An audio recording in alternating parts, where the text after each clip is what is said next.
Koktishala Ambassa Merchant Association Luwajimungbai Phil Chini ko Independence Day no rugai Shak Mwchwngwi Rwmani Panda Khlaijakha Manjaka Ambassa Municipal Council ni Chairperson Pratima Malakar Dolai District Chief Health Officer Apollo Koloino Khobui te kubun adongrok Asli Panda Manjaka Ambassa Municipal Council Chairperson Pratima Malakar Dolai District Chief Health Officer Apollo Koloi Merchant Association President Robindra Debnath Secretary Radhesham Sharma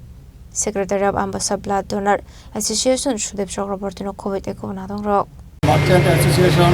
সবসময় সামাজিক কাজে যুক্ত থাকে আগেও ছিল এখন আমরা merchant association তরফ থেকে রক্তদান শিবির স্বাধীনতার ৭৯তম উপলক্ষে আমরা এই রক্তদান শিবির দিতে যাচ্ছি আমাদের মধ্যে আমরা প্রায় 65 ডোনার আমরা লিস্ট করেছি এবং দেখা যাক কতজন থেকে পরীক্ষা করার পর তারপর আমরা একটা সাফাই অভিযান করবো 15 আগস্ট উপলক্ষে তারপর আমরা ন্যাশনাল ফ্ল্যাগ 15 থেকে তুলব Khwani Shimi Biblom ni Koktum Chini Khorang